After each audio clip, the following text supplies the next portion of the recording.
Assalamualaikum warahmatullahi wabarakatuh. Saya Mirna Septiani, mahasiswa profesioner Stikes Muhammadiyah Palembang. Di sini saya ingin menyampaikan tentang trauma kapitis atau trauma kepala untuk memenuhi salah satu tugas poskompre di gadar kritis ini. Baiklah, di sini saya akan menjelaskan tentang trauma kapitis atau trauma kepala. Trauma atau cedera kepala, cedera otak adalah gangguan fungsi normal otak karena trauma baik trauma tumpul maupun trauma tajam. Menurut Batika 2018,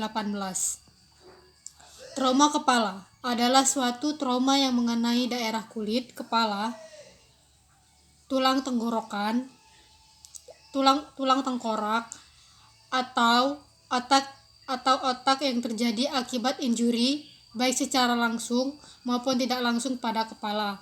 Menurut Suryadi dan Rita Yuliani 2011, trauma atau cedera kepala adalah yang dikenal dengan sebagai cedera otak, gangguan fungsi normal otak karena trauma baik trauma tumpul maupun trauma tajam.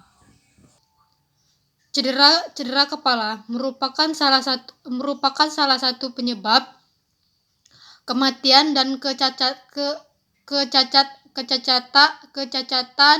pada kelompok usia produktif dan sebagian besar terjadi akibat kecelakaan lalu lintas. Menurut Arif, cedera kepala dapat bersifat terbuka atau menembus melalui 2 meter atau tertutup. Trauma kepala yang tertutup itu seperti trauma tumpul menurut Elizabeth. Kemudian klasifikasi cedera kepala dapat diklasifikasikan berdasarkan mekanisme keparahan dan morfologi cedera. Mekanisme berdasarkan adanya presentasi durmeter, trauma tumpul, kecepatan tinggi atau tabrakan mobil. Kecepatan rendah, terjatuh atau dipukul. Trauma tembus yaitu luka tembus peluru dan cedera tembus lainnya. Keparahan cedera yaitu ringan, skala koma 14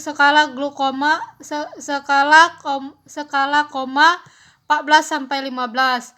Kemudian GCS-nya itu 9 sampai 13, berat 3 sampai 8. Kemudian etiologi itu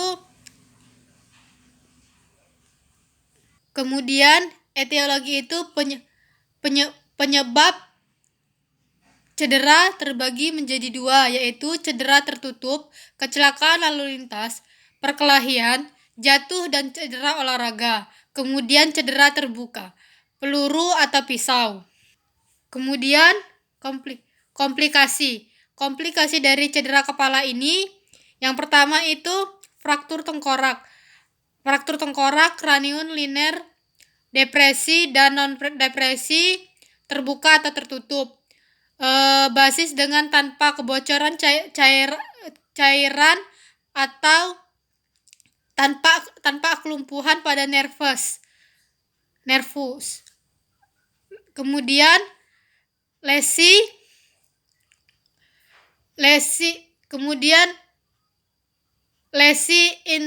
intrakinal yaitu vokal, epidural, subdural, intercerebral, difusi, konstruksi ringan, konstruksi klasik, cedera aksonal, difus menurut Arif Mansujur DKK. Kemudian implementasi dari trauma kepala adalah progenesis atau setelah cedera kepala sering mendapat perhatian besar. terutama pada pasien dengan cedera berat. Skor GCS waktu masuk rumah sakit memiliki nilai yang besar. Skor pasien 3-4 memiliki kemungkinan sehingga 85% atau lebih kemungkinan meninggal, atau fakultatif hanya 5-10%. Sindrom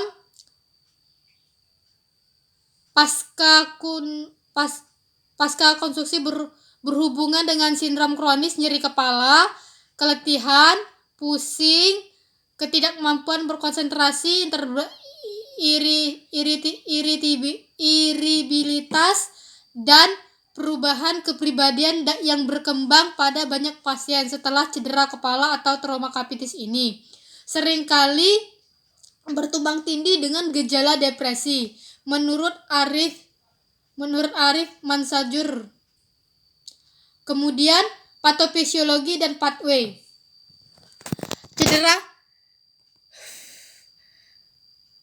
Cedera kepala atau trauma kapitis ini dapat bersifat terbuka atau menembus melalui durameter atau tertutup. Trauma tumpul tanpa penetrasi menembus dura. Cedera kepala terbuka memungkinkan patogen lingkungan askes langsung ke otak. Kemudian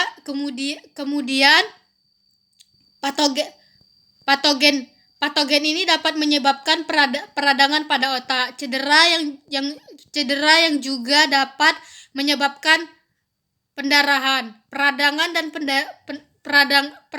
pendarahan dapat meningkatkan tekanan intrakranial.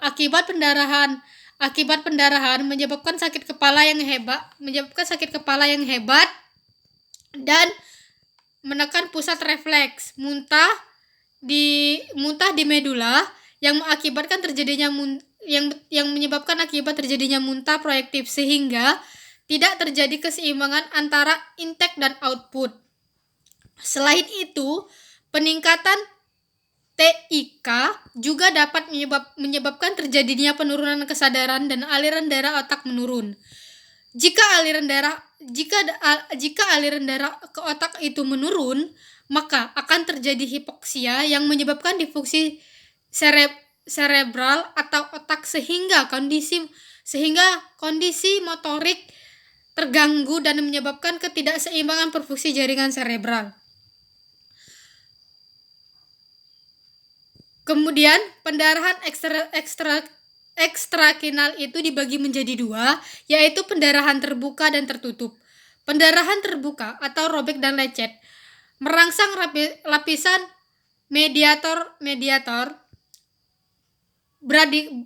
bradikinin, prostaglandin yang merangsang stimulus nyeri. Kemudian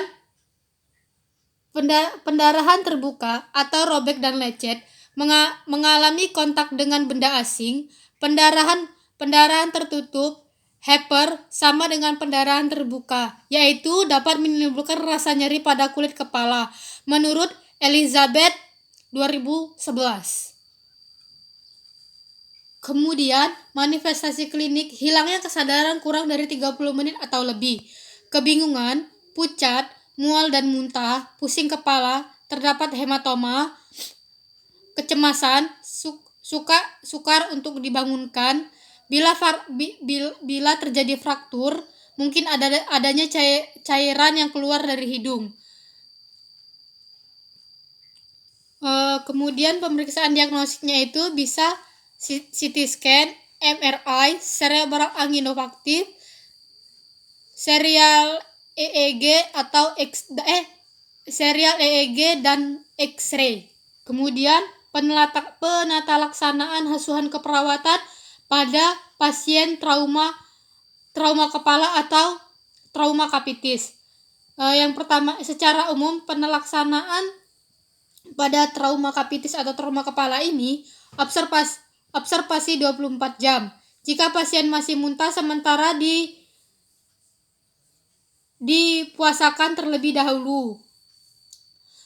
Berikan terapi intravena bila ada indikasi. Kemudian diberikannya tirah baring. Kemudian pemberian obat-obat untuk vaskulisasi, pemberian obat-obat analgetik, pembedahan bila ada indikasi. Kemudian konsep keperawatan. Yang pertama itu pengkajian. Ya, pengkajian itu dilakukan yang seperti aktivitas dan istirahat, sirkulasi dan eliminasi makan dan cairan, persyarafan atau neurosensori, nyeri atau kenyamanan, pernapasan, kemudian konsep diri, interaksi sosial. Kemudian diagnosa keperawatan itu ketidakefektifan perfusi jaringan serebral, ketidakefektifan bersihan jalan napas, nyeri akut, ketidakseimbangan nutrisi kurang dari kebutuhan tubuh, kerusakan integritas kulit, dan resiko infeksi. Kemudian rencana asuhan keperawatan yang akan diberikan kepada pasien trauma kapitis atau trauma kepala. Yang pertama yaitu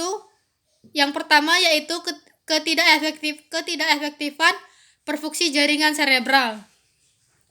Di domain 4 menggunakan Nanda Nicknock yang tujuannya itu status sirkulasi dan status perfusi jaringan. Kemudian NIC-nya itu pantau nadi perifer, cetak warna kulit dan temperatur, monitor status cairan masuk dan keluar sesuai dengan monitor lab, monitor pendarahan, monitor status hemodinamik. Kemudian ketidakefektifan bersihan jalan napas setelah dilakukan tindakan keperawatan 1x24 jam, diharapkan pasien mampu menunjukkan status pernapasan kepatenan jika napas yang diberikan. Kemudian NIC-nya itu monitor respirasi dengan status O2. Kemudian okultasi suara napas, catat adanya suara tambahan, identifikasi pasien perlunya pemasangan alat jalan napas, kemudian buka jalan napas menggunakan teknik Chinlick atau jaw thrust bila perlu. Posisikan pasien untuk memaksimalkan ventilasi. Kemudian lakukan fisioterapi dada jika perlu. Kemudian nyeri akut yang bertujuan dengan pain control dengan kriteria hasil setelah dilakukan tindakan keperawatan 1x24 jam, pasien diharapkan mampu memperlihatkan skala nyeri dengan intervensi observasi reaksi atau ketidaknyamanan, lakukan pengkajian nyeri secara komprehensif, kemudian monitor penerimaan pasien tentang manajemen nyeri, kontrol lingkungan yang dapat mengurangi rasa nyeri, lakukan tindakan kenyamanan untuk meningkatkan reaksi. Gunakan teknik panas yang diinginkan sesuai dengan anjuran untuk menimbulkan nyeri. Kemudian kolaborasi dengan dokter, evaluasi keefektifan kontrol nyeri. Kemudian ketidakseimbangan nutrisi nutrisi kurang dari kebutuhan tubuh, yang bertujuan dengan status nutrisi dan status gizi. Setelah dilakukan tindakan keperawatan 1 kali 24 jam, kan diharapkan pasien mampu memperlihatkan status nutrisi pasien normal yang dibutuhkan dengan intake nutrien normal, intake makanan dan cairan normal, berat badan normal, massa tubuh normal. Dengan intervensi yang dilakukan, monitor berat badan jika memungkinkan, kemudian monitor adanya gangguan dalam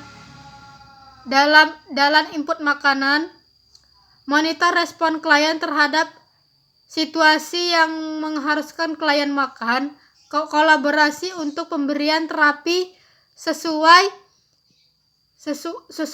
orderan, kemudian manajemen nutrisi, kaji adanya alergi makanan, kaji makanan yang disukai klien, kolaborasi pemberian obat anti-enatik.